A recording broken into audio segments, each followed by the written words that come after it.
that people can be safe around water. So I'll hand things over to Erica and Ross. Sorry. There's a seat in the front if you don't have one already. I've got one, sorry about that. That's all right. Okay, lovely to see you all again, and for the new faces in the room, welcome.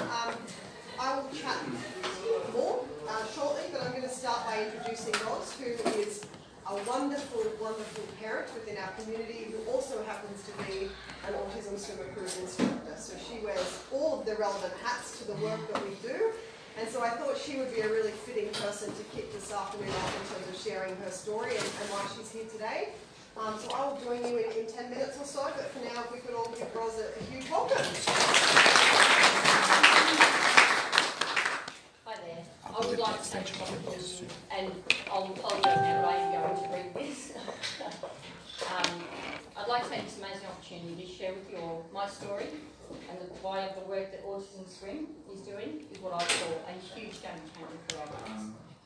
My name is Roz, as I was introduced, and I'm a wife and mum with 3 incredible kids, 2 of which are diagnosed as being on the autism spectrum. I will be speaking mostly about our second child, who was at just 9 weeks old, diagnosed with leukemia. We were told that night that he had a very slim chance of making it through, so it was a really tough one. I knew our lives would change forever, but I didn't know just how much and the roller coaster we were in for. Sorry, this is Yeah. I'm going to do this. So that's interesting, Erica. Sorry. I'll apologise. Sniff away. I know, I'm really sorry. Don't be sorry. Okay. To cut a very long story short, I am extremely thankful every day that I can tell you now that we didn't lose him on that first night, nor the numerous times the doctors told us he wasn't going to make it thereafter. The oncology treatment that our boy had to endure had a huge impact on him, which involved 2.5 rounds of chemo, a bone marrow transplant at 7 months old, and which he relapsed after only 3 months after. So at 10 months old, we were told he had only 2 weeks to live, a couple of months if you were lucky. It was after being on palliative care for 5 months, instead of the 2 months, with no sign of our boy giving up, that they took him back off palliative care and put him back into current treatment, and offered another very unconventional treatment that was never used in Brisbane before. But thankfully it was pretty much what hopefully has helped him, and I can very proudly and thankfully say that he has been declared cured, which is touch wood.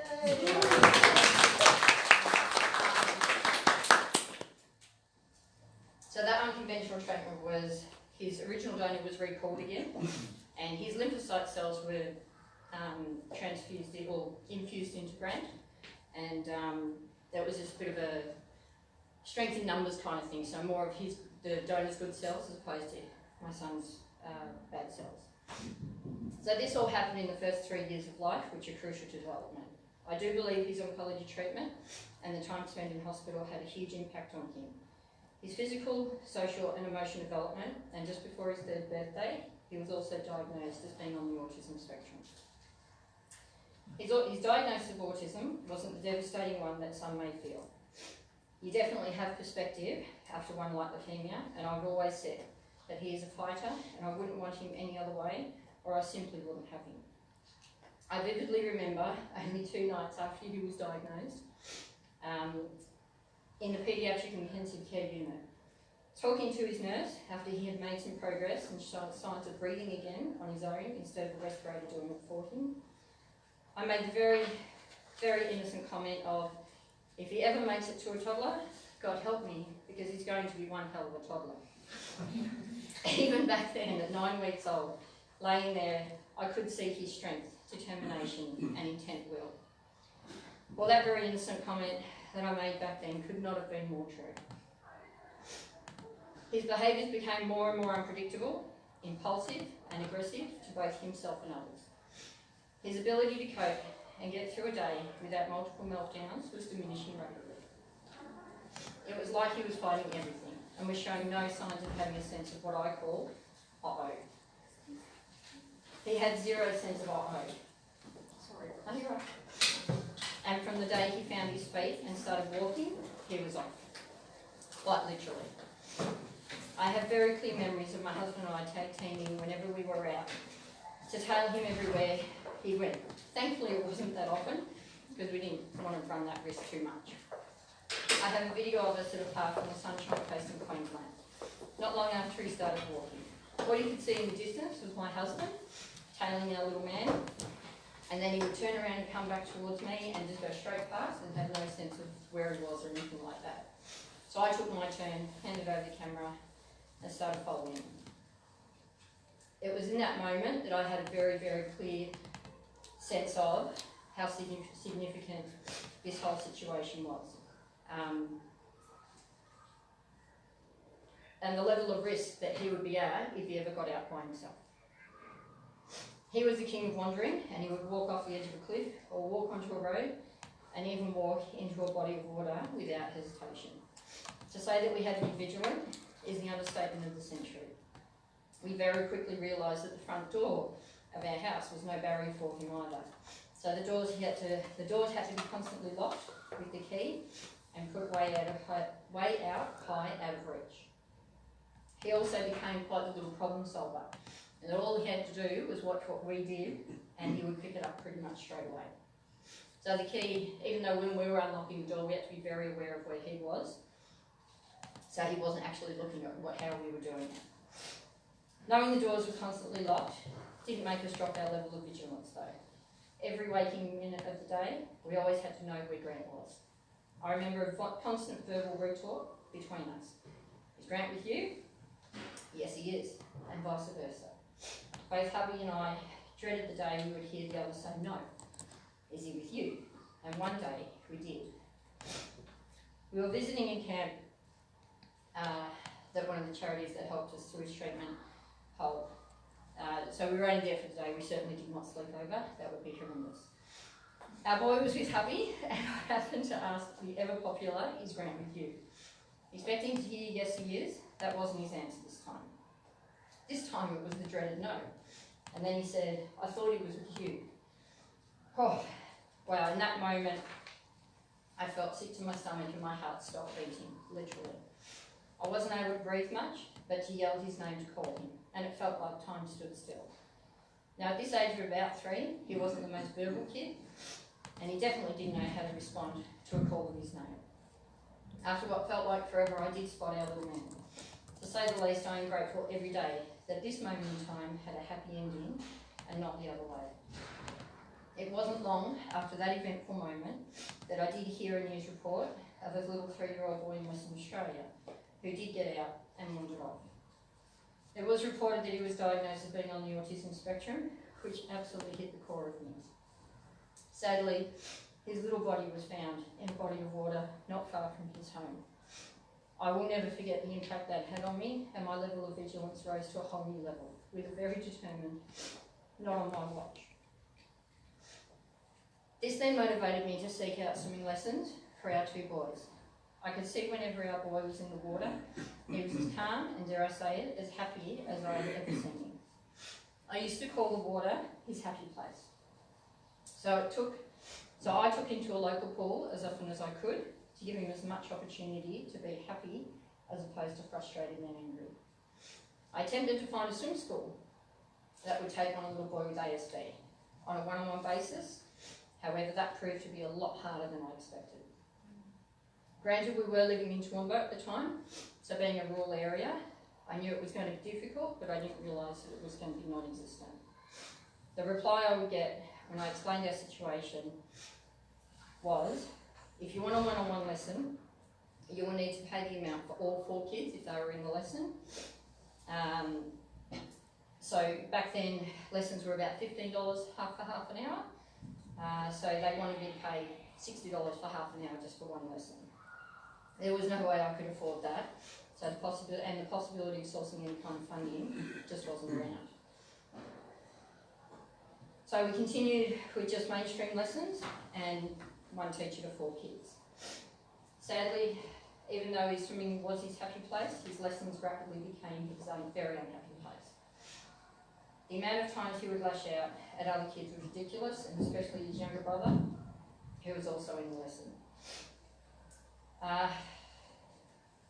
Luckily, most of the teachers were very good and patient, but everyone has their limits. I remember a feeling of despair and frustration that the opportunity for one-on-one lessons was denied and his happy place was no longer. That stayed with me as the years passed. As much as I had to keep my eyes on our boys in the swimming lessons, I usually found myself watching more intently the swim teachers in the pool, thinking how much fun that would be, and a little seed was sown. That little seed then grew to a thought of not only how fun would it be, but to maybe I could actually do that. Fast forward about 6 to 7 years. These photos may not reflect that, but they will. And we had moved up to Melbourne, and I found myself volunteering in our son's special development school swimming program. I started off just by going along to my boys' swimming days, just to help out with changing and making sure he was generally okay. But their program needed more help, and they wanted people to put their hand up, so I helped out. Well, that sparked something in me, and that little seed sprouted. First of all, I thoroughly enjoyed my time in the water with the kids, but I also had the privilege of watching the special development school teachers at work. I was like a sponge and learned all kinds of strategies that worked like a charm. It was a teacher who ran the program and pool said to me, I should go do the Autism course. You clearly love what you do, and you have what it takes. I replied with, yeah, nah, thinking I can't do that. I then had numerous teachers say the same thing, which became too many voices to block out. So it became overwhelming. I'm not the most confident person in my own abilities, but those voices would not stop. So I bit the bullet and enrolled in the swimming and water safety course. Well, then that saw that little seed bloom, as I was like a sponge in that course too. I then very quickly, after completing my training hours and being signed off as a qualified swim teacher, did the infant and preschool course. Again, I was a sponge.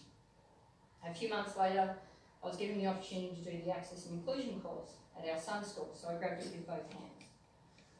I then had a thought, maybe I could combine all of my qualifications and offering lessons to preschoolers with special needs. Since our son was denied the opportunity, and that feeling of frustration turned to determination and motivation.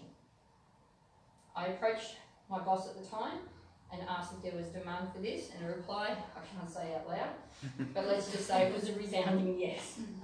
So she jumped on board and started advertising the service. I started off with one little man, so a shift was created for me on a Wednesday morning. This shift very quickly filled up, so my boss asked if I could do another day, so a Friday morning shift was created. I went from 1 kid to 12 kids in the space of about 6 or so months. Most of them came from mainstream classes that my boss could see needed specialised one-on-one setting, so she offered it to their parents. And it wasn't only kids on the spectrum, but even super anxious little ones who weren't coping in a full class, and I can very proudly say thrived in my lessons. Now a few years passed again, and while scrolling through Facebook, I came across an article talking about the drowning rates in the US for children on the spectrum. I was absolutely horrified, and it once again hit the very core of me. And I wondered what it was here in Australia. I searched and searched for the statistics, but came blank every time. I asked numerous people in the industry, and their replies were, I don't know. Why do you ask? Is there a need to know? That's a big yes for that one. I very quickly realised there was no statistics available, as no one had done any kind of research on this. That's changed now. It was not long after that I saw the SBS report on Autism Swim. Well, the name caught my attention immediately and I was hooked.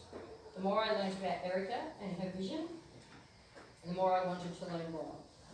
I actually also felt very compelled to somehow thank Eira for creating such an incredible organisation, as well as starting the conversation about the risk that our kids face with water safety and wandering, the two very things that consumed my life. I had the opportunity a little while back, which I'm thankful for every single day. As a parent of 2 kids on the spectrum, I have a very intense desire to thank those that are doing what they do and making a huge difference for our little community.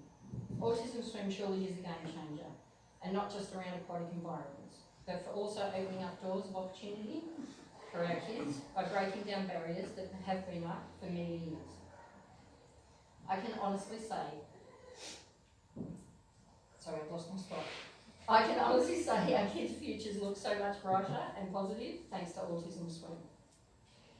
I can now also say, after having my own personal barriers stopping me from becoming Autism Swim certified, that I am now a very proud Autism Swim certified teacher.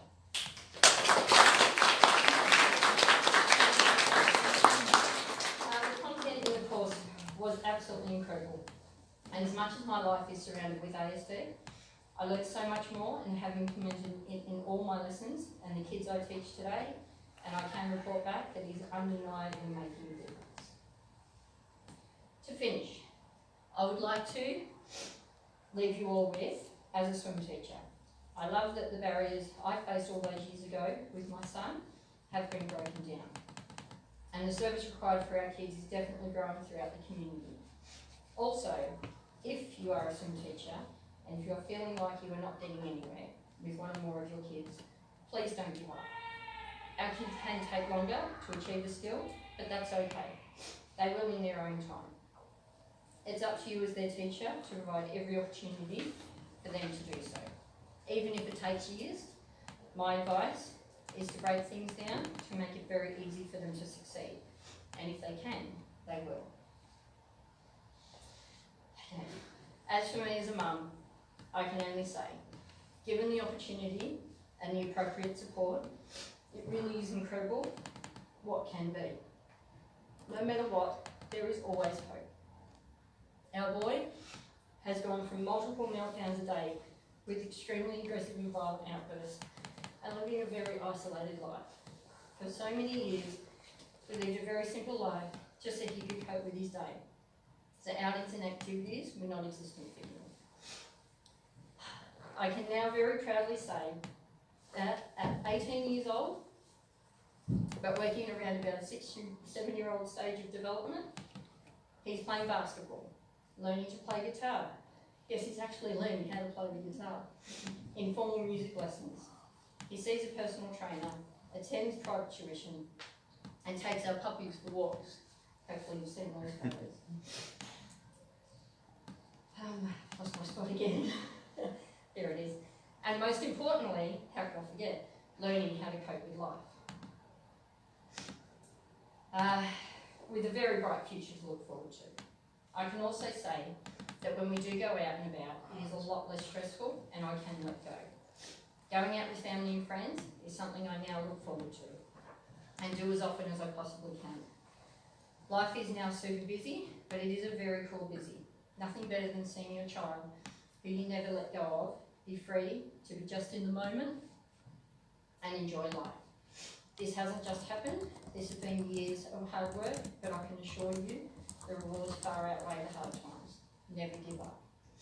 I would now also like to say a huge thank you to Erica and Sean for giving me this opportunity for me to share my story today. When you think about where our son was and where he is today, it really is incredible, and as hard as things can get, I will always be thankful for every single day I get to be his mum.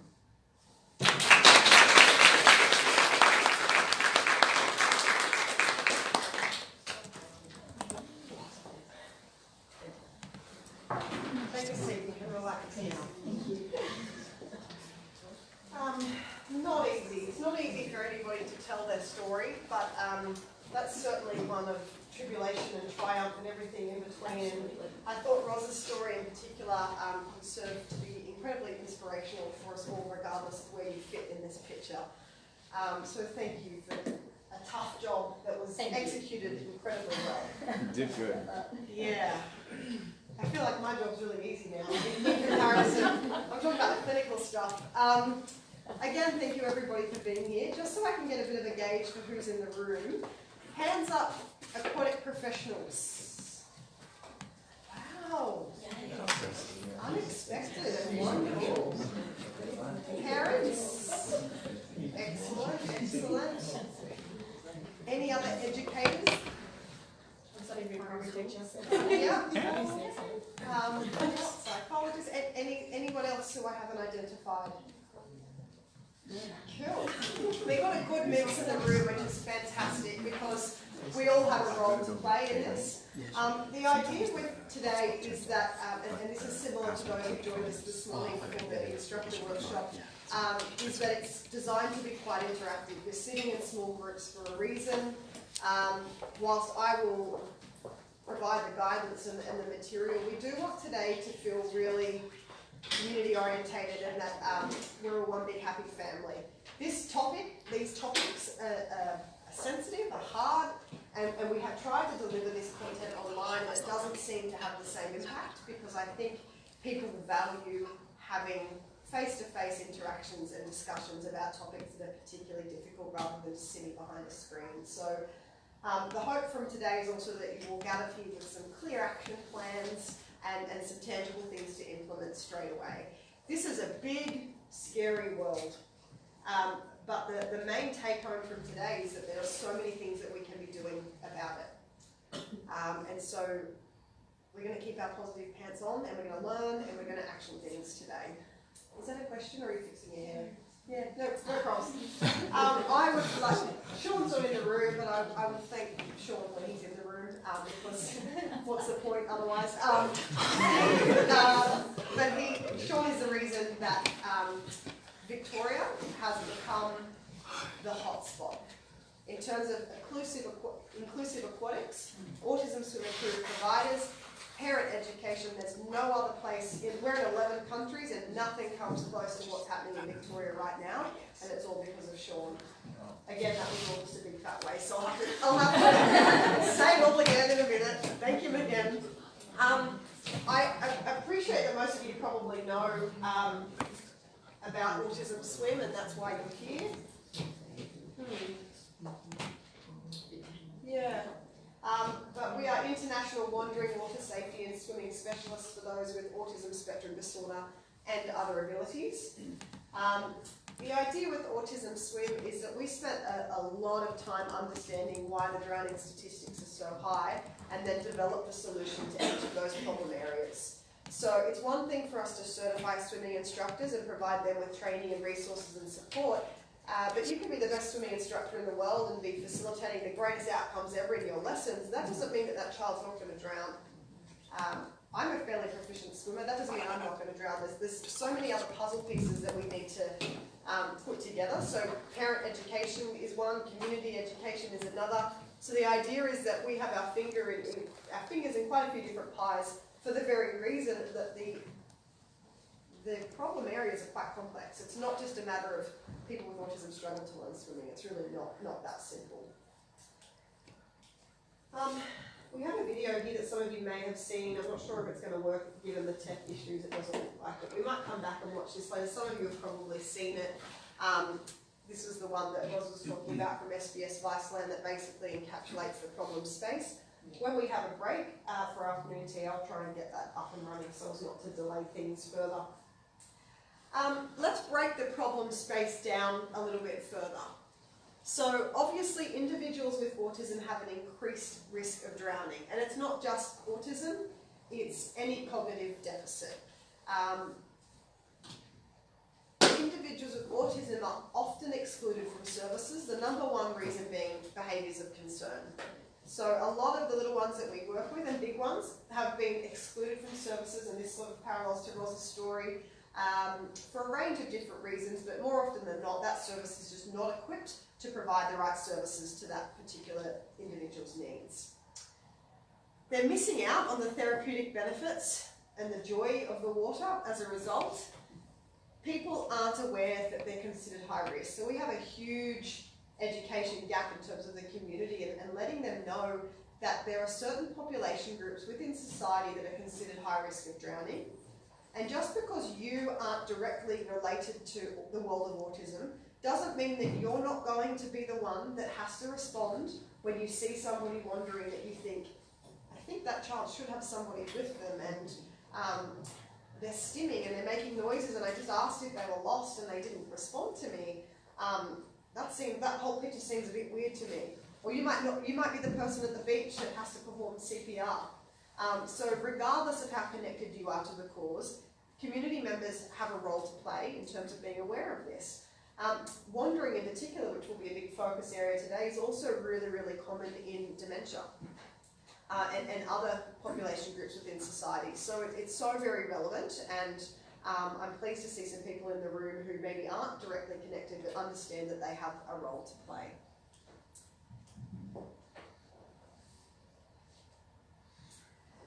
So this is our potential impact, this is our impact really, that parents receive expert support from clinicians on wandering and drowning prevention. Swimming instructors or aquatic therapists are certified and supported to teach these individuals most effectively. The community knows their role in keeping these individuals safe, as well as just how to be more inclusive, generally speaking. And the individuals themselves learn how to survive and thrive in the water. I'm not going to focus too much on this because it's doom and gloom and it's not why we're here. We're here to learn about proactive strategies. However, we need to start by understanding the problem space. That's always step one. So accidental drowning accounted for approximately 90% of total deaths reported in children with autism subsequent to wandering for the period of time. So 90% of people who died as a result of wandering, it was because they drowned. 50% of children with autism attempt to escape from a safe environment. That's what wandering is, leaving the safety of the caregiver that you're with. And that's a rate that's 4 times higher than children without autism. We keep saying children, but the reality is that it's young adults and adults as well. I work with 60-year-old men who wander. Children with autism are 40 times more likely to die from injury than the general paediatric population. Drowning accounts for 46% of all injury deaths among children with autism, which, as we know, because this is the big scary statistic that we share, that translates to 160 times more likely to drown than their peers. It's almost an incomprehensible number. So you might say, oh, they're twice as likely to drown, and you're like, wow, that's a lot. Or even 10 times more likely, but once you get to 160, it's almost hard to compute how much more risk that is. So why? Why are individuals with autism at such higher risk of drowning? That is not a rhetorical question, it's to the point. Yes? Because they can't perceive risk. Ah, you were listening. Yes, this one, well done. Many individuals with autism have a decreased ability to perceive risk and danger. So they might wander to a body of water, or they might be accompanied by a caregiver. Let's just say it's an inland waterway. They might get to that water and think, that is where I'm going. That's where I associate that water with making my life easier, with making me feel good, with getting rid of all that sensory stuff that's just on me all the time. I'm in there. I'm not going to stop and think, there's no adult with me. There's debris on that water and I don't really know what that is. I actually can't see the bottom. I think there's a rapid. I don't know where this waterway ends up. That takes a lot of executive functioning to think of that sort of stuff. And so let's say a 9-year-old neurotypical child may start to develop those risk assessing skills. Many individuals with autism don't, particularly if they've also got an intellectual disability, which 75% of them do. So difficulties with perceiving risk and danger is a huge area that we need to tackle, and many of the individuals we work with, particularly at the beach, see that horizon. That's where they're headed. Ain't nobody getting in my way. I'm swimming out to that horizon line. And it's difficult to teach instinct. That's a really tough thing to teach. So yes, that is correct. That is one of the reasons why this population group is considered high risk. Any other ideas? Yes? Does that have greater trouble asking for help? Yes, that actually is true. It's not on our list, but yes, communication difficulties. So the example I gave before about wandering in the community, right? And somebody might go up to them and say, mate, are you lost? Should mum or dad be around here somewhere? That reciprocal conversation is probably difficult or impossible for them. So they're unlikely to say, oh, hi, I'm Tom, I'm 9, I'm lost. Yeah, I was actually going to head to the beach. Probably not going to happen. So first, identifying that the situation they're in is risky is one. Second, being like, oh, this actually is a risk. I better ask for help. It is incredibly challenging. So yes, that is a good one. Anything else that we can think of? They may not translate the skills, they might know how to float, swim in a pool, in a different body of water and don't realise it's And what do we call that? generalisation. Yes, we do call it generalisation. Amazing. So we have plenty of little legends who can swim quite well in a pool with their swimming instructor, but the moment somebody else takes that lesson, they lose that skill set because that's not the instructor that I know that skill with. Or we take them to a different environment and they're not able to generalise that skill set. So they can tread water for 15 minutes in the pool that they usually go to, take them to a beach, can't tread water at all. Because this is all to do with the neuropatterning in the brain and the fact that sometimes generalising skills to different people and to different environments is incredibly difficult. So generalisation is one. One of the main reasons we're here is to learn about wandering. Wandering is another reason. So as we've learned that individuals with autism are at incredibly high risk of, they have a high propensity to wander, and more often than not, they are gravitating toward bodies of water. Research tells us that. So the fact that they're more likely to do that is another risk factor. We also have the fact that a lot of them aren't strong swimmers. It's really only been over the last few years that Autism Swim approved instructors have even existed.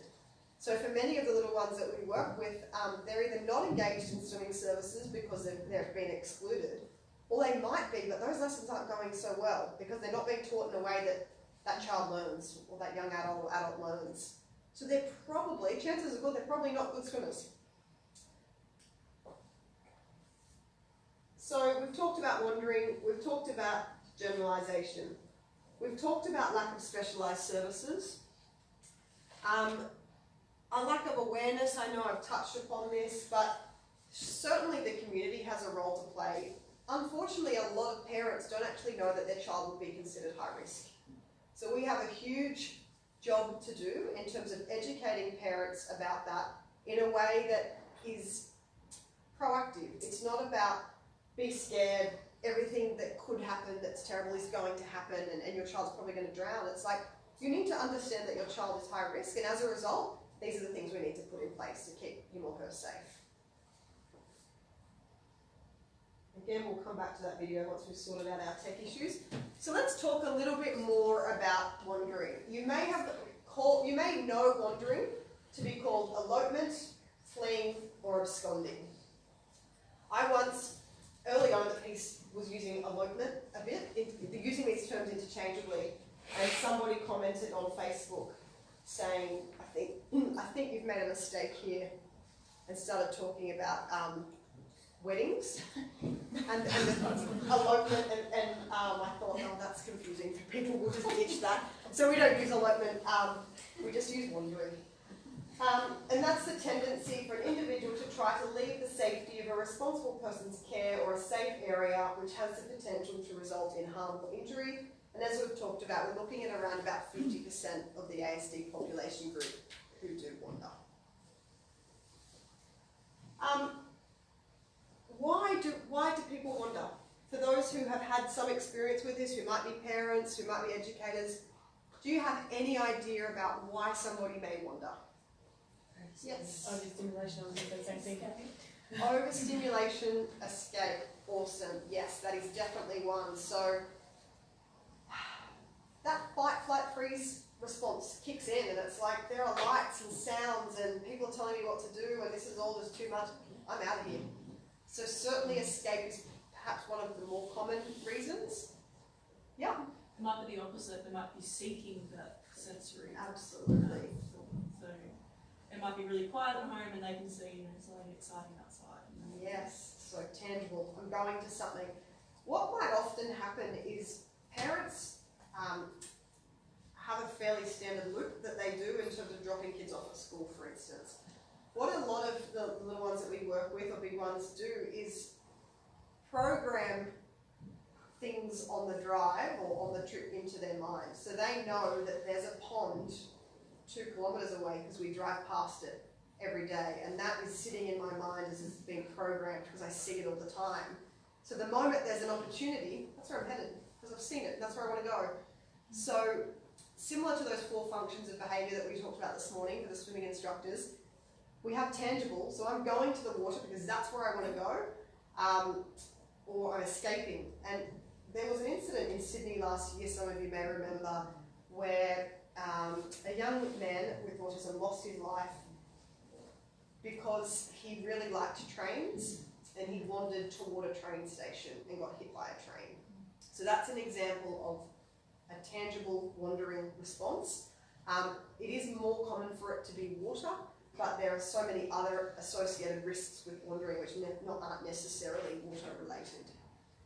Yes? With regards to wandering, I recall that one of the reasons that kids or individuals with ASD actually like water is because it actually helps remove that the overstimulation. Absolutely. So that association with me being in the water makes me feel amazing. If I put my head under the water, I can't hear any of you telling me what to do. That is like the greatest place on earth for any child, but particularly those with sensory challenges. So no sounds, no different textures on my skin, all these things that cause me great challenges. Under the water, that's just where all of that is relieved. And so I remember how that makes me feel, and so that's where I want to go right here and now. Yes? And also they might be curious and want to explore. Absolutely. The curiosity factor, really, really common. I don't really know where I'm headed, but wherever it is, probably better than here. So I'm just going to go for a little wander. Absolutely. I think you've got all the main ones covered there. Rose, you sort of touched upon it. A lot of the little ones and big ones that we work with are escape artists. So it can be, it can be something as simple as a lack of supervision, but very rarely is it that simple. I, as a behaviour specialist, have worked with kids who have piled 8 phone books on top of each other, got the keys that were on the top of the thing, so clever. They might have an IQ of 60 and they managed to pull off the most wonderful escape artistry you've ever seen that even, I wouldn't be able to come up with. So, more often than not, it's not to do with the quality of parenting or the quality of the education provider, it's just that things go wrong.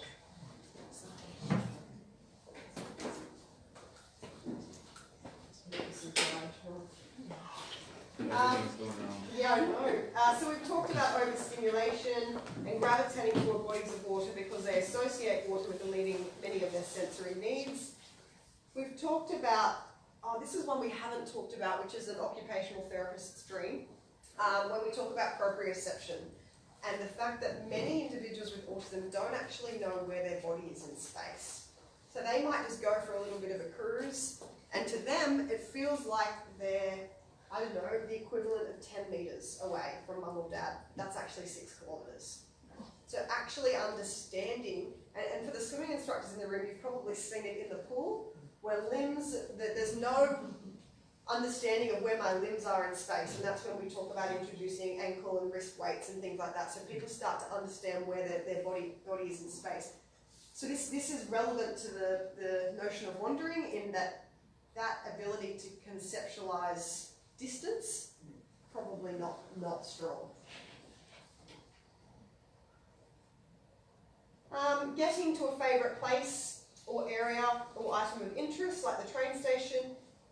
This is a really common one, interaction from being chased. So we'll talk about ABCs shortly, but wandering used to be one of the most common referral issues that I would get as a behaviour specialist, and it would generally be one of the first questions that I ask is, all right, they're taking off, what do they do?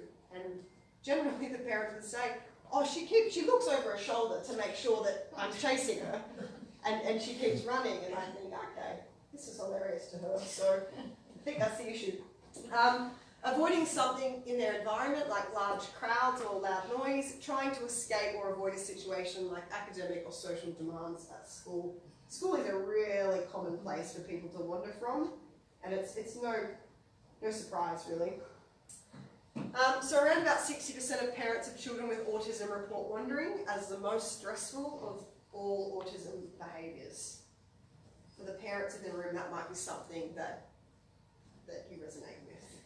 It's the unknown, it's the fear, it's the risk factor. So let's break wandering down into the two main subtypes that we have. First is bolting. So that is rapid, goal-directed movement. I'm off. I'm out of here. I know where I'm headed, or I know what I'm avoiding. Catch me if you can. The second is more of the moving around without a clear course or destination. So you might work with or support people who wandering is just their regulation tool. So they just don't like to sit still because that's really difficult. So they're just sort of paces at the best of times. And so what often happens with this second one is that I'm pacing, people aren't paying too much attention because this is what I do all the time, but I've all of a sudden lost my awareness of space and where I'm at because I'm 10 k's down the road. So it's more of that meandering type wandering. So we tend to try now to break it down into understanding which of these two it falls into because they tend to have very different functions. In addition to drowning, we've already touched upon this, wandering brings with it other high risk factors, including but not limited to exposure to the elements, dehydration, falls, hypothermia, traffic injuries, encounters with strangers, and encounters with law enforcement. When is wandering / drowning, so the combination, most likely to happen? Does anyone want to hazard a guess at this? Away from home, is that? Away from home? Yes. Yeah. So that would probably fit into the category of unfamiliar environments. So it's definitely most likely to happen in unfamiliar environments where that person is probably feeling quite anxious. Anyone else want to guess? There's a few answers. I guess if they're at home, if there's strangers there, and maybe it's a bit louder than usual, or it's just a different uncomfortable. So unfamiliar people, Yeah. unfamiliar environments, Yeah. anything that would cause me to want to escape it. During warmer months, visits to non-home settings, such as friend's house or when on holidays, during family gatherings, during times of stress or escalation which may cause the individual to flee or wander. The last fairly robust study that took place on this indicated that 23% of children who died following a wandering incident were in the care of someone other than a parent. So 80% was with a parent. Ross touched upon it before, that notion of, is Grant with you? No, I thought he was with you. During family gatherings, we have this psychology concept called deflection of responsibility. So the more people that are there, the more safety you feel in terms of your child, because you think, well, the pressure's off me. Usually there's just my set of eyes on him. Now there's 20 sets of eyes on him, so this is great. I can just relax a little bit. The deflection of responsibility is the fact that everybody else is thinking the same thing as well. And so they think, oh, it's okay, I'm just going to go over here and get something out of my bag because somebody else is taking care of him or looking after him. And it doesn't quite work like that. In fact, it works the opposite. The more people that are there, the more we all relax, the more likely things are to go wrong. So don't be fooled by power in numbers.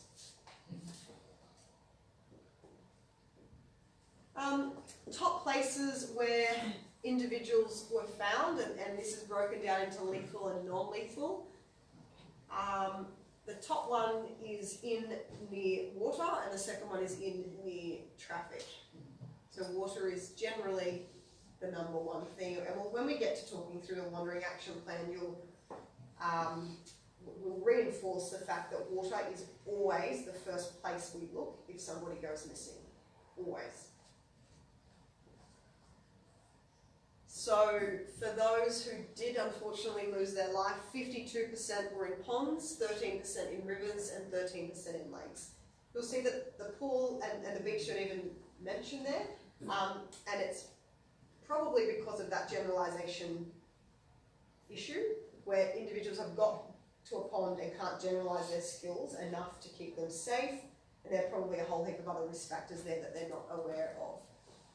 The average distance from home where the drownings occurred is less than 300 metres. So close to home. About 3/4 of the drowning incidents occurred in the afternoon, and wandering occurred before the drowning in 74% of the incidents. That's the doom and gloom of today over and done with. Now we can move on to, now we understand the space, what can we do about it? Before I do that, does anybody want to make any comments or ask any questions on the statistics and the problem space at large? Was there any numbers around the percentage of pool, you know, that is it pool and beach? Is it under 5%? I don't know the answer to that, but I can probably find that out. Royal Life Saving New South Wales are keen to work with us on some Australian-based research around this. We're just trying to frame up what that could look like. I guess I'm sick of the risk talk about people with autism are at such high risk of drowning, because it's like, well, we know they're at high risk. Let's break it down further and concentrate on another area that we can use more productively. So is it that? Is it, you know, exactly when somebody wanders, where are they wandering to in Australia? Or for those that didn't die but had a near-death experience, what was it that allowed them to not drown? Was it a quick response? Was it whatever? So we're trying to look at how to frame that research up so that it's not just duplicating research that already exists, but more importantly that it can be used in a really functional way. Yeah. For us, one of the things I think, while we focus on wandering and drowning risk and water safety,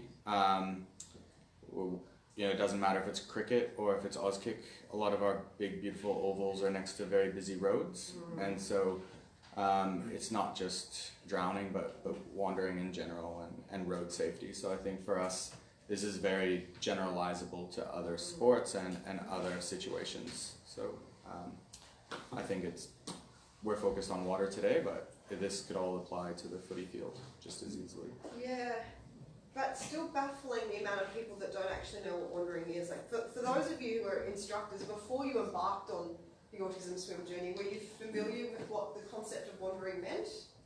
Some of you are yes, but most of you are no, because it's just this unknown thing. And then when we say we're wandering and drowning prevention specialists, people sort of go, I don't really get what that correlation is. Like, are you swimming or are you, you know, and then it's about, so just give us the opportunity to educate you on how it all fits in the overall scheme of things. So we can't focus on swimming without focusing on wandering because they're interchangeable.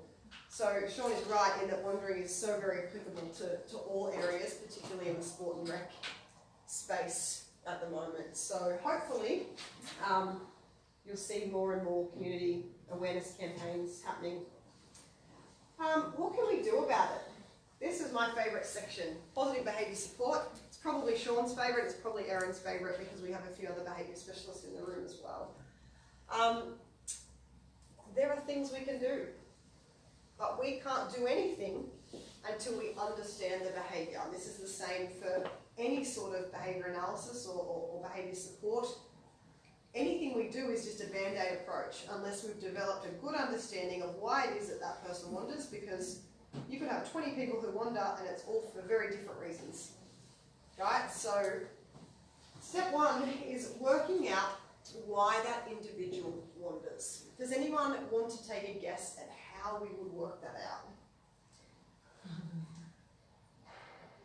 So I've got two kids on the spectrum and they're completely opposite. So my daughter, she will be infatuated with something and her mind will change like that in a split second. If she wants it, she's not going to stop and tell me that she wants that.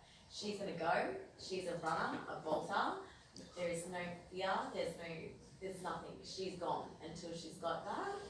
She doesn't care about anything. So, but then my son, he's totally opposite. So I can't use the same supports and things in place, strategies, because they're not going to work. No, because Because they're so very different children, both on the spectrum. So very different scenarios and how I deal with that to how I would deal with him. Yeah. But it just goes to show that it's never clear cut. It's never, oh, your child wanders, or this is what you should do about it. Yeah, never. I wish my job was that easy, but it's not. And it's about, you have to become problem solvers, and you have to become scientists, and you have to become all these things to work it out. But also don't feel like you're in it on your own. This might not be your area. It might be simple for you to work out, and after today you're like, oh yeah, I think I've got a pretty good picture. If it's not, there are professionals out there that are designed to help with this, and I think that's something that a lot of people don't know. So behaviour specialists in particular, some psychologists, and some occupational therapists actually specialise in this. So if it's top of mind, if it's a concern to you, then there are options out there that we can delve a little bit deeper. For those of you who are Autism Swim approved, and we have a section there on behaviour, we talk about the full functions of behaviour. Does anyone recall how it is that we would start trying to understand those functions? Observe? Absolutely. And what is it that you're observing? What happened before, behaviour and consequence. That's good. You're in the front row, you've got the gold star. Antecedent. What was happening before the incident occurred? Who was around? What was happening in the environment? Was a request made? Can you identify a possible function? Is it every time the ice cream truck drives past? Is it every time your daughter that you gave us the example of, what is it that she's usually running toward? This month. Yeah. This week would be great. It's the animals this month. So any I see. animal. So I've seen something, or I remember something. Yeah, That's where I'm headed. it's as soon as she sees it, that's it. And so I have to be very aware where I am and what animals are near, because as soon as she sees it at this stage, we're working on it. We're working on it. You must be quick. You have to. One time, I'm not gonna lie, I gave up and I sat on the ground crying. I wasn't catching it. I'm sure a lot of parents here resonate with that. Yeah, just wait it out.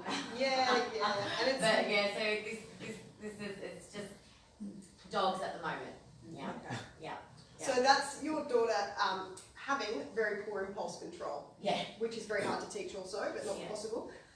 So I feel impulsive to go and pat that dog or whatever. And some neurotypical children might think, just because I want it doesn't mean that I can't go have it right here, right now. But if I have poor impulse control, that's not happening. I'm like, it's like, yeah, you know, instant gratification. I need it, I want it, I have to have it. yeah, It's straight line. yeah, yes. What if it's, like, from a swimming instructor's perspective, what if the stimulant for their wanting to wander or wanting to bolt is the fact that it's something to do with swimming? Like, for me, there's a child that I teach who will not go into water that comes up above his chest line, even though he's quite tall.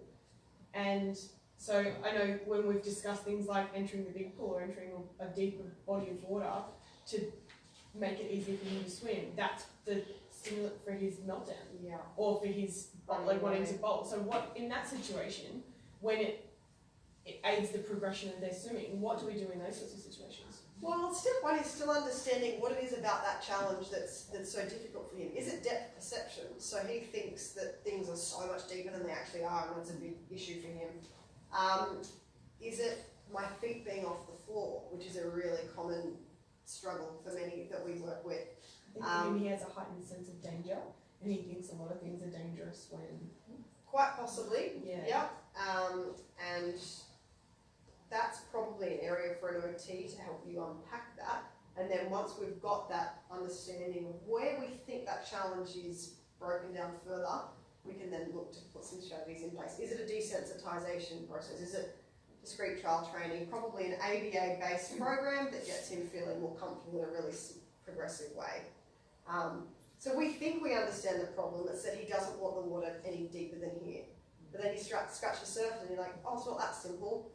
It's actually really quite complex why he doesn't want to, and we really need to understand that why first. Sorry, what does ABA stand for, the ABA program? Applied Behaviour Analysis, which is one strategy for teaching individuals with autism or cognitive deficit new skills. It's most proven. It's the most proven methodology in terms of teaching techniques. However, it remains a little bit controversial at times. So I tend not to blow the ABA horn too hard because sometimes people's idea of it is a little bit skewed. So there's a section in the initial training modules called ABA. Go back and refresh yourself on that one. With the example of going up to the water in chest height, will he put his head underwater in the other pool, in the small pool? Yeah, absolutely. And so Not you so can much start. with his ears. So Yeah. it's not as much with his back. We're working on back, but that's a whole different kettle of fish. Yeah. But when it comes to, he can do full torpedoes, full freestyle on his front with the board, and with the support of me there. But the issue is that I'm finding with him is that if we even want to go into the beach entry pool, he gets to here and he just goes, "Nope, that's danger. I don't do that." Yeah. And so it makes me wonder if, because I'm trying to teach him those water safety skills of, if I fall into a deep body of water, I can get out. Yeah. Because that's, at the end of the day.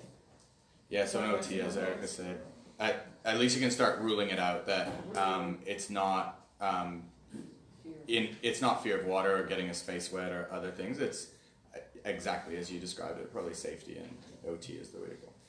Yeah, or even sometimes we have a lot of swimmers who it's time to progress into the bigger pool or whatever. And again, that depth perception issue or that cognition difficulty is there in terms of understanding how much water is here. And so they feel like they're in the wide open ocean, even though it's controlled space. And what we sometimes need to do is make that space even smaller. And so we would use a lane rope and actually just give them a 2x2 square within the big pool and be like, this is it for now. And then we slowly get that lane rope going back and back and back so they get used to being in a bigger body of water. So we can unpack that with you. Just shoot me through an email and we'll bring the OTs in on the discussion. Erica, sorry. Sure.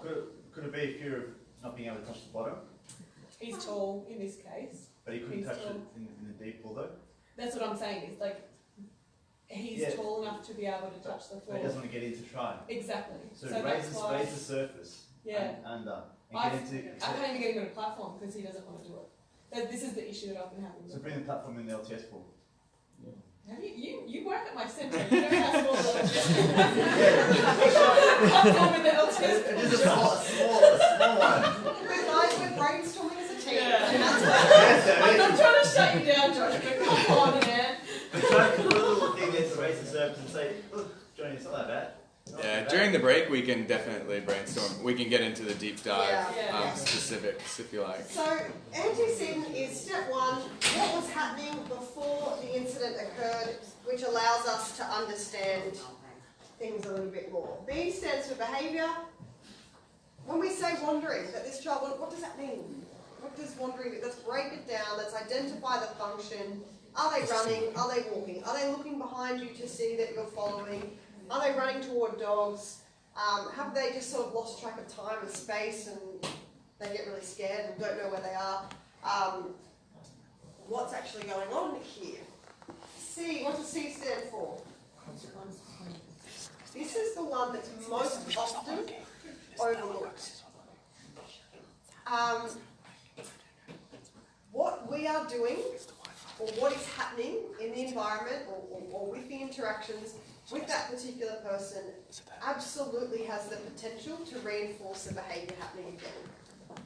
If I'm running because I want someone to follow me and someone follows me, all that teaches me is run and someone will follow you, right? So an example in the pool environment, not particularly relevant to wandering, but if you've got a child who appears to be quite disruptive and you think the best strategy to employ at that time is to give them time out, and you go, that's it mate, 5 minutes, you're out. It's very likely that that child didn't want to be in that lesson at that time. You were delivering something that was boring, that was too hard, that was too easy, and all they've learned is hit a few people with a pool noodle and I get to sit out for 5 minutes. This is awesome. So sometimes we think that we're applying consequence, we think that we're responding appropriately, we're making things a billion times worse. So how is it? I worked with a young lady in Canberra who was incredibly complex and would wander, would stop traffic, would jump on bonnets, would just cause a ruck. She was wonderful. I loved how spirited she was. Very, very challenging, very, very challenging. And the more I unpacked it, the more I went through all of her old incident reports, chatted with staff, and she would cause such a ruckus that the police had to be called every time. And it ended up being the case that the maintaining consequence for her was she wanted the police called. They came, she got so much attention. Sometimes she actually got restrained. She got to go in the car with the sirens. She went back to the station. They probably gave her a Coke and a biscuit. That to her was the dream. All of this chaos for me. And so the more we wade into that, the more people called the police, the more she learned. Jump on a bonnet, next thing you know, sirens are on, you get a biscuit down at the train station. Life's great. The police station up. So we think that we're applying concept, we think we're responding appropriately, but more often than not, what we're doing isn't the right thing to do. And you will know that if the behaviour is changing or not. If you notice over time that the behaviour is becoming less frequent, the consequence is great. Whatever it is that we're doing, we're ignoring, we're reassuring, we're using active listening, whatever the strategies that we come up with, it's working. Because wandering incidents are going down. If they're going up or if they're not changing, we need to rejig things. Does that make sense? Does ABC make sense? And sometimes this is easy. And you go, cool, I'll start to write down the A's, I'll start to write down the B's, I'll start to write down the C's. You compare them and you go, huh, it's a pattern there. I hadn't actually noticed that just from trying to remember, but now I've got some data to work with as a pattern. Sometimes it's not that easy, but this is always step one. Sorry, Erica. Yes? It might be a stupid question. No but such thing.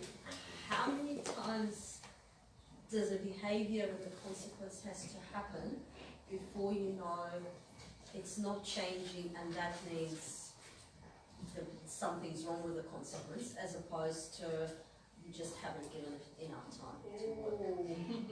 There's always I know one there's question that you're not stops going to me, give and me I a hate hard to number. say it. It's never. But how do you know that you've given it enough time? Yeah, because you're right in that things that are new, you need to stick with them for a while. And this is what often happens is we'll say use a visual schedule. People say he didn't respond to it, he didn't engage with it, so we just let it go. And I'll say, yeah, but how long did you try for? Oh, we tried for 2 lessons and it wasn't his thing. You're like, I think that might be the issue. Let me rephrase this in my head. So, how long do you give a strategy before you realise it's not the right strategy? I don't know that there's a blanket answer for that. Or rather, how do you know you've given it long enough that it's time to change things, as opposed to Behaviour would get worse, I would say. oh yeah, that's fair enough. But what if it's not changing? Yeah.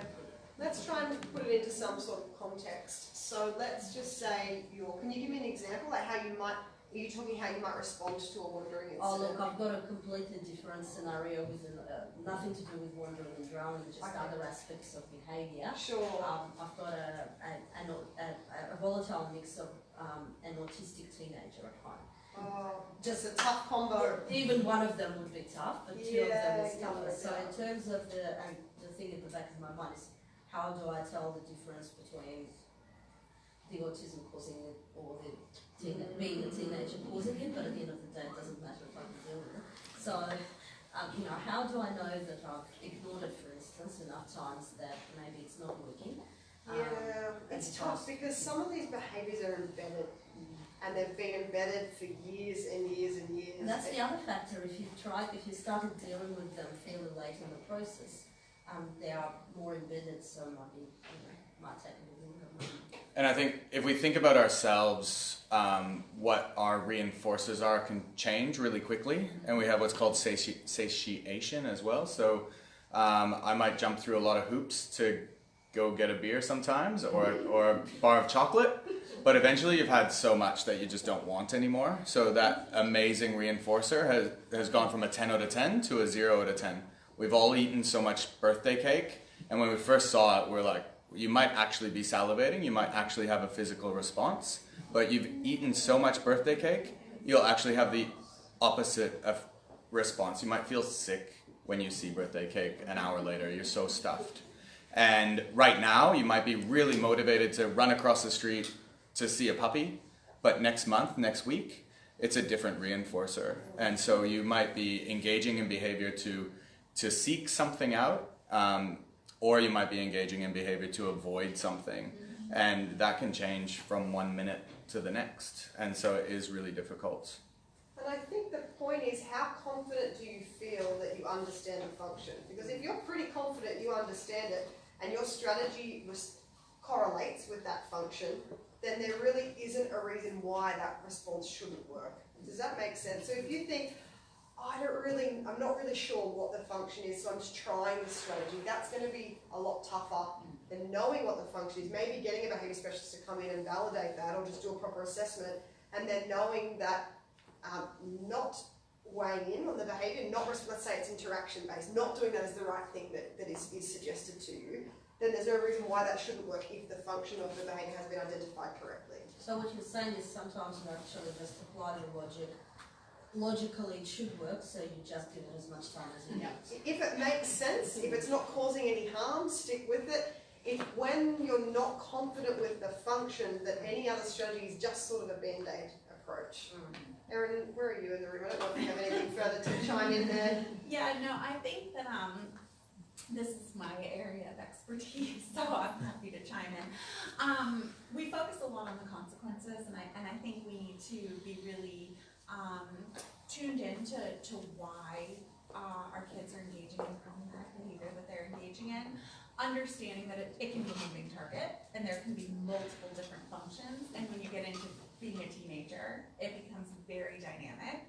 But I think we always have to shift the conversation from how do I respond when the problem is happening to what can I do before the problem even happens to set my kids up for success. And so I think the very best way that we can address behaviors of concern is by teaching new skills. And identifying the function of a behavior of concern is going to point us in the right direction to what new skills do we need to teach? What are they trying to communicate with us? What are they trying to gain? Are they trying to socialize? Are they telling me that they just need some space? Are they saying that, they're bored? And then how can I set up the environment to sort of prompt and richly reinforce all sorts of new skills that I want to see? So maybe shift your focus a little bit more from, exactly, maybe shift your focus a little bit from how do I respond when the problem happens to how can I more clearly tell them what I want them to do instead, and when they do that or when I help them with that, throw them a freaking party. So like all the good stuff is really rewarded, and you can really shift that focus. So it's hard, and there's no way to give you a perfect answer without doing a full assessment, but I would encourage everyone to shift to the sort of the positive opposite. What do I want to see instead, and how can I give them the skills to do that and reinforce all of that good stuff? Thanks for that. So we have a section on teaching replacement skills. You've just completely stolen my thunder. I did invite your input. So we'll just quickly touch base. We've already talked about it. The four main functions of behaviour. One, tangible. So behaviours serve as a way of communicating that the individual wants something. For example, they may run into the water. May want to run into the water, and then when denied this runs away and probably runs into the water. Escape or protest, so that as an example the child may be overstimulated or stressed, so wanders away from the environment he or she is finding aversive. Interaction, so the way that people interact with me changes when I wander.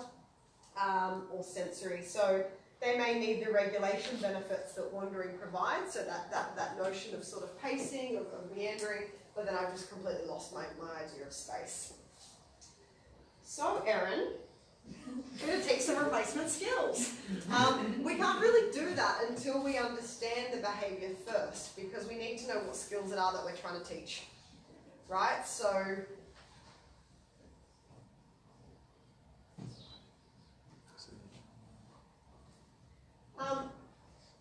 a replacement behaviour must allow the person to gain access to the same reinforcing value that they receive through wandering. For example, if someone is wandering to gain access to a preferred activity, for example, to find the garbage truck, the replacement behaviour must allow them access to garbage trucks. We can't, if your child loves dogs and that's the thing that they're wandering toward, and you try and offer a lollipop, may not have the same reinforcing value. So therefore, the likelihood of that strategy working is a lot lower. We have a baby kangaroo we're looking after at the moment. Oh, wow. That's really similar. She's fluffy, she will cuddle it, and she's eating it. So what we would, this is what a behaviour specialist would say. Okay, cool. Carry that kangaroo in your handbag, and every time she goes to wander toward a dog, you go, hey, you don't need to do that, there's a kangaroo here. She runs off, she just doesn't get a cuddle. It goes home to its real home.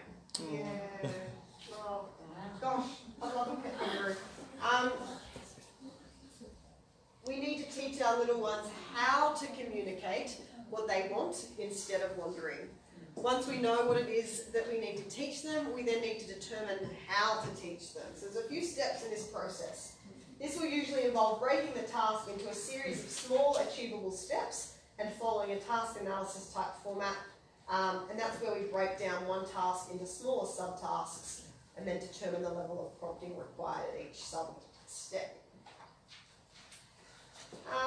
We teach skills in a controlled, safe environment first when the person is calm. Let's say that we're trying to teach them not to run away. So one of the first jobs I did as a behaviour specialist in the world of ABA was about teaching a young man not to run away. This wasn't my program, but I was involved in it. His thing was Powerade, blue Powerade. Nothing brought him greater joy, which is awesome because it's accessible and cheap and not that good for you. So we had to use that as his bargaining tool, and we had to have training sessions with him in a controlled environment like his backyard, where we would all sort of be, you know, a few of us would be in a group, and every time he went to wander away, we'd say, Tom, come back. Tom, come. And every time he came, he got a little bit of blue Powerade. We had to sort of make it very small. And it sort of became this, it's what we call an instructional control program. He learns to come to his name because that's something that doesn't come naturally to him. He doesn't actually know to respond to his name like that. So over time, we faded the Powerade. Long story short, we faded the Powerade. We were able to move that environment from something more controlled like the backyard to the local park, to then to the beach, to less controlled environments. And we had taught him that skill to come back when his name was called. Because we assume that everybody knows to do that. Many people with cognitive deficit don't. Okay, so that's an instructional control program, but we started in a safe environment. Rather than going to a beach, him not knowing this skill, things going terribly wrong. Ensure that the skill is practiced in different settings and with different people to assist with these generalisation issues that we've talked about. And obviously, we need to practice, practice, practice. This is Aaron in the picture there, who is King Bolter. No one's as fast or as nifty or as hilarious as Aaron, and he is more often than not running toward a ball. Hence, you can see a ball in that image that we're using as the stay with us, Aaron. You can have it here, you don't need to run away. It is particularly important to teach safety skills to people with a tendency to wander, and teaching these skills can be prioritised according to the types of risky situations the person is most likely to come across if they wander. So it's one thing for us to teach them not to wander and to communicate their needs via other means, but we need to consider all potential risks, and one is that they will wander, and we need to teach them about road safety. We need to teach them stranger danger, who can help me if I'm lost, water safety and water survival techniques. Sure, this is more long range, and for some of the parents in the room, they're probably thinking, yeah, right, easier said than done. But we have to try. We have to work toward teaching them this, because these are skills for life, right? So you can teach people road safety. You can teach them about stranger danger and interactions with others. It's a tough one, stranger danger, and then how to ask for help, because they sort of contradict each other sometimes.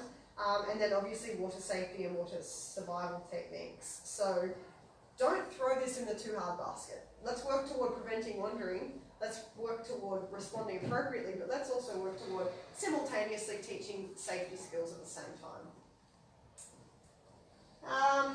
Examples include looking at a book or cartoon about garbage trucks instead of leaving the house to look at the garbage trucks. So we know garbage trucks are the thing that they want, so how can we bring garbage trucks to them? Providing reinforcement for periods of time whereby the individual does not wander, so that's what we would call some sort of reinforcement schedule. So we reward them for not wandering for periods of time, and then over time we just extend that period of time out and out and out. Providing regularly scheduled visits to preferred locations. So let's just say your child is wandering to go to the garbage truck place, depot. We know that, that's where they go. We're like, great, that's fantastic, let's embed that into their week.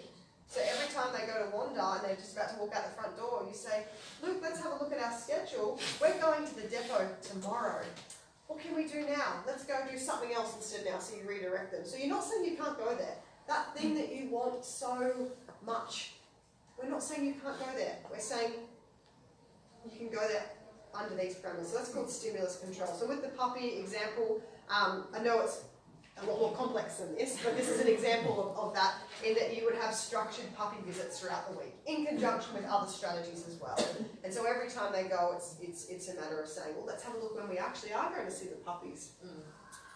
Teaching the individual to ask, signal for a break when they feel overwhelmed. So I know for the group this morning we talked about the I need a break card in swimming lessons, and then fading that over time. Same thing in all areas of life. We need to teach them that it's okay to feel overwhelmed. We all feel overwhelmed sometimes. Our cup is about to overflow at various times in life, and it's just a matter of being able to A, identify that I'm feeling really overstimulated, and B, have the strategies to communicate that to someone. And maybe there's a laminated piece of paper that says to somebody, I need a break right now. I'm going to go and recharge my batteries.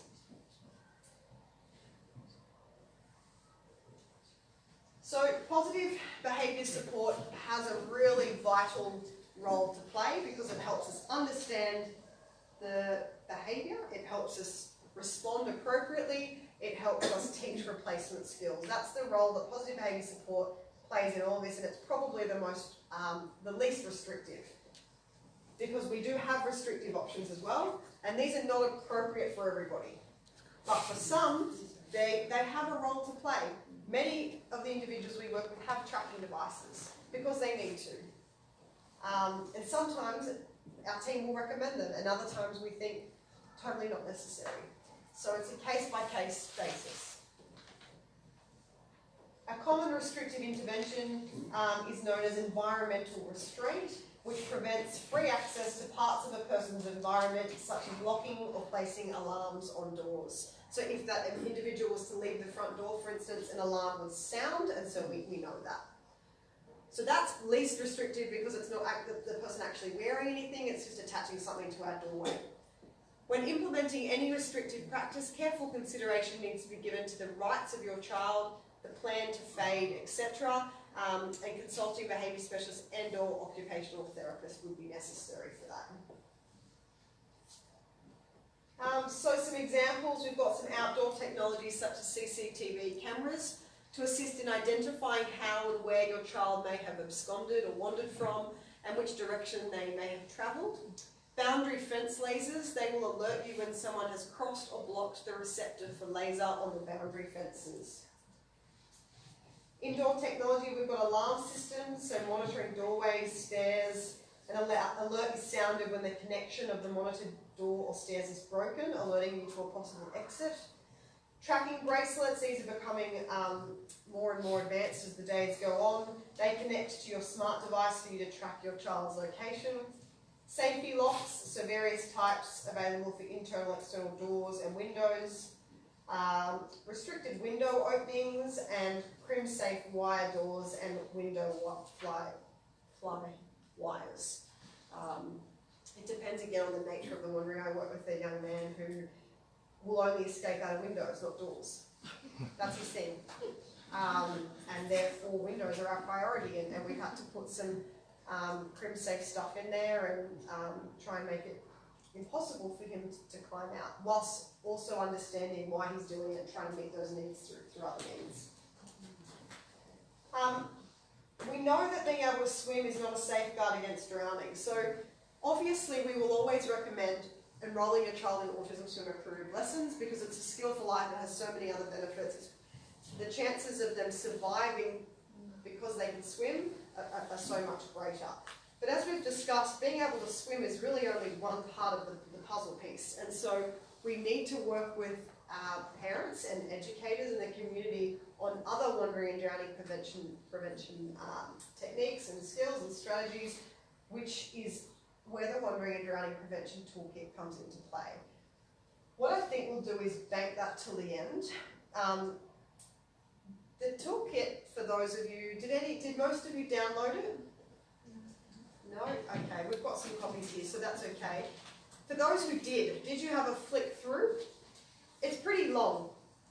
Yeah, that's not, to put time aside to sit down and to read through every page and to fill out the plans, that's time consuming, but it's also pretty overwhelming and a little bit isolating when the topic is pretty sensitive and it's having to think of quite possibly the worst thing that could ever happen to you in your life. Nobody wants to think of that. We like to just bank it to the back of our heads, but unfortunately, it's the harsh reality is that we need to have a plan for this stuff, and so that doesn't happen. And so we thought today there's a few bits and pieces within it that we would fill out as a team, so that you don't feel so isolated, and that you can walk out of here with something really tangible. For instance, the wandering action plan might be all that we get through today. That's completely fine. You at least have a plan for if or when your child wanders.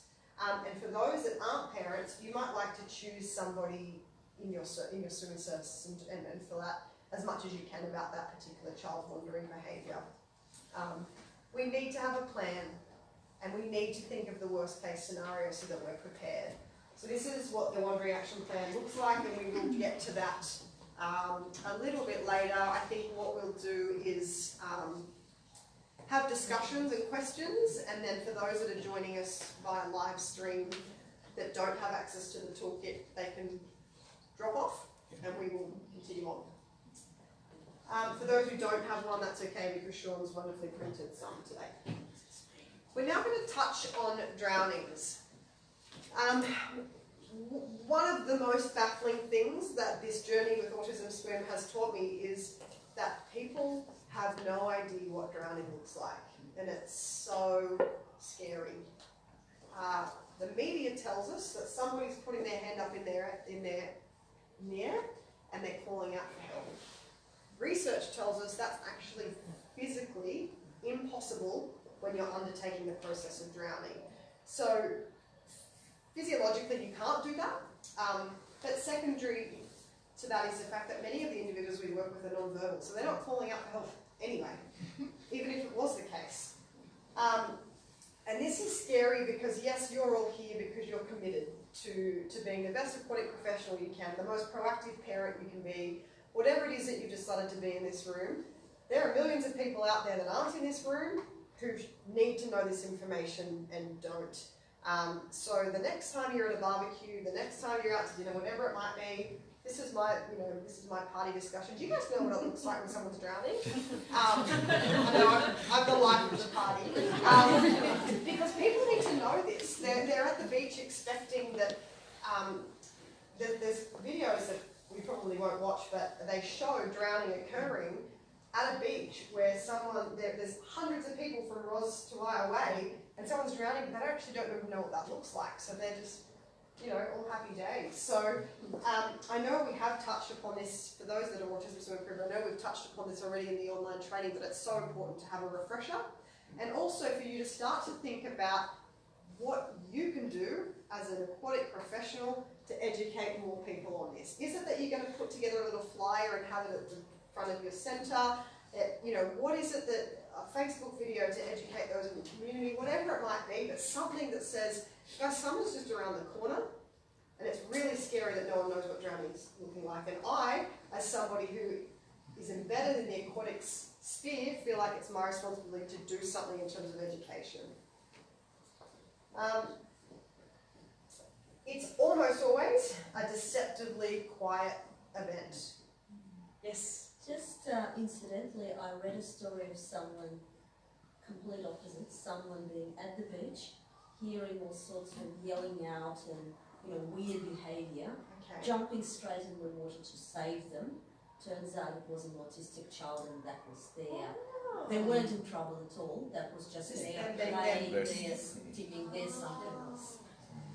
But it kind of does come down to that perception of someone would be yelling and splashing. Yeah.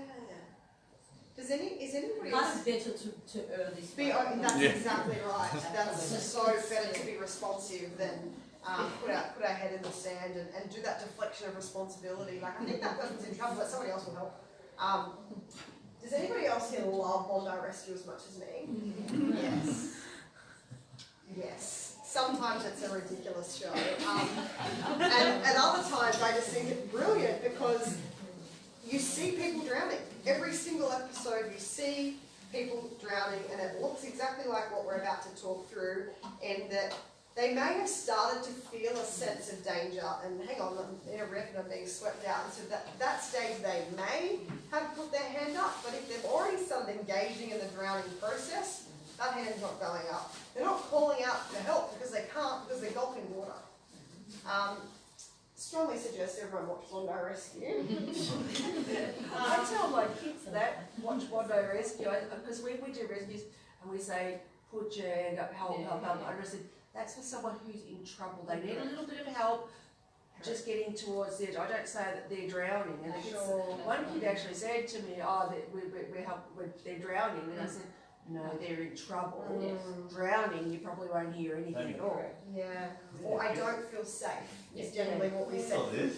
Are Yes. you two arguing again? No. Maybe please explain what is safety? Okay, well, thanks for that, Josh, dropping me in the deep end. Yeah, he's throwing you under the bus here.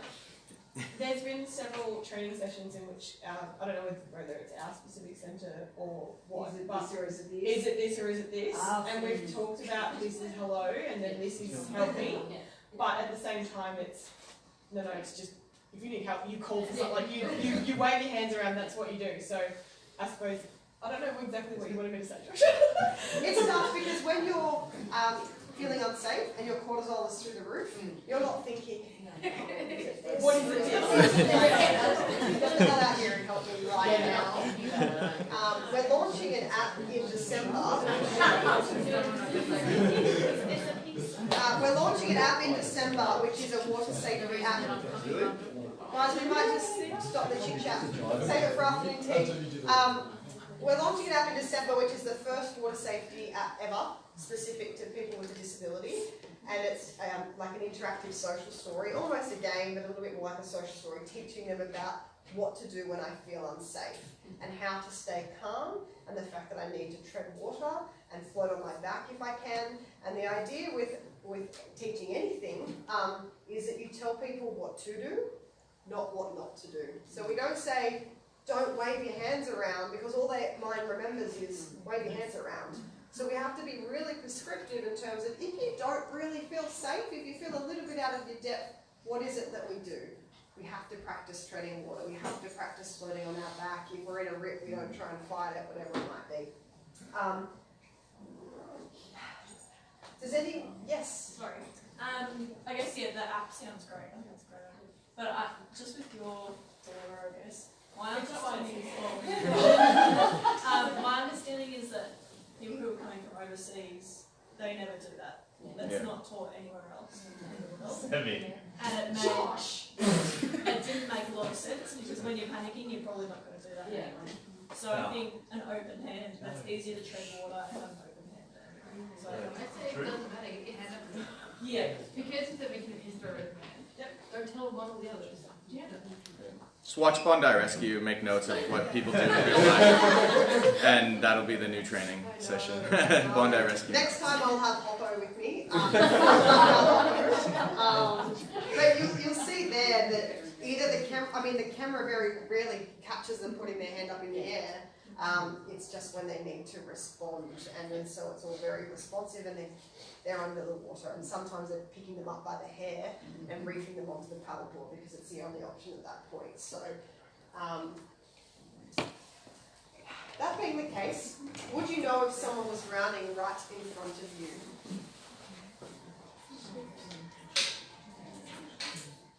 So this is what we call the instinctive drowning response. Except in rare cases, drowning people are actually unable to call out for help. I think I've touched upon that. The mouths of them are not above the surface of the water long enough for them to exhale, inhale, and call out for help. So that's impossible for any of us.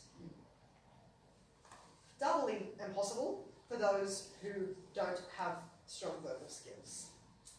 Okay, so that's not going to happen. Drowning people cannot wave for help. Nature instinctively forces them to extend their arms laterally and press down on the water's surface. Keeping in mind this is drowning people, not people who feel unsafe. Throughout the instinctive drowning response, drowning people cannot voluntarily control their arm movements. Physiologically, drowning people who are struggling on the surface of the water cannot stop drowning and perform voluntary movements such as waving for help, moving toward a rescuer, or reaching out for a piece of rescue equipment. From beginning to end of the instinctive drowning response, people's bodies remain upright in the water with no evidence of a supporting kick. Unless rescued by a trained lifeguard or lifesaver or aquatic professional, these drowning people can only struggle on the surface of the water from 20 to 60 seconds before submersion occurs. 20 to 60 seconds. These are the couple of videos that we'll get to later. So what do we actually need to look out for? Does anyone know what we're looking out for? Yes? Climbing a ladder. Yes, climbing the ladder, which is tricky because it looks like treading water. Yeah, and that's where it gets a bit tricky. Yes? It'd be like white thrashing water. Like there won't be much splashing, but it will be lots of bubbles and stuff. Yeah. Because there's so much happening underneath them, there's a scrambling. Yeah, that's exactly right. Yeah. Bubble coming out from the mouth. Yep, you might see some bubbles. Bobbing up and down, yes. Fish lips? Have you ever been to a fish lips? They're like the whole time, up and down.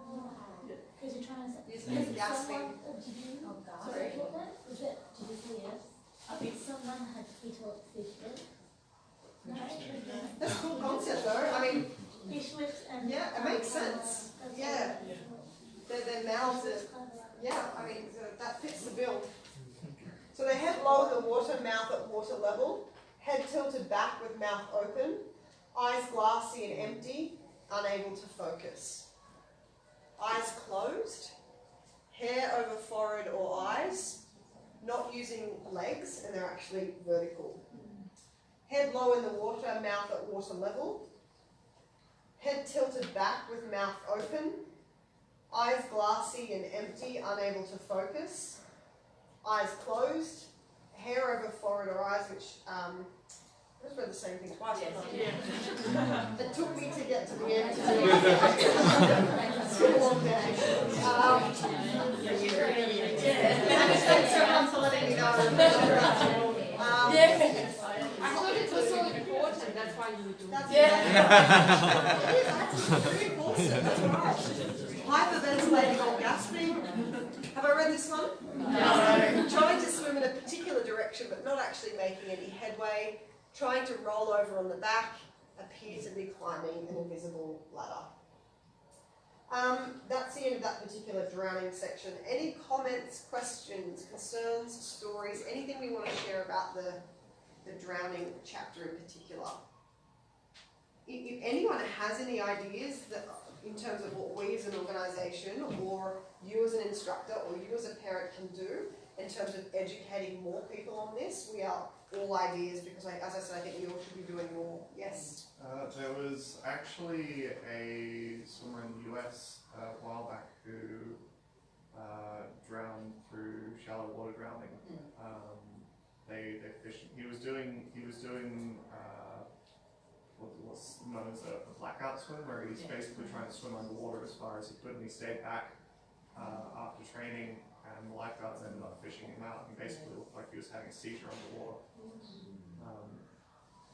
And often by that time it's far too late. Oh dear. Erica, and it probably comes back to something you've already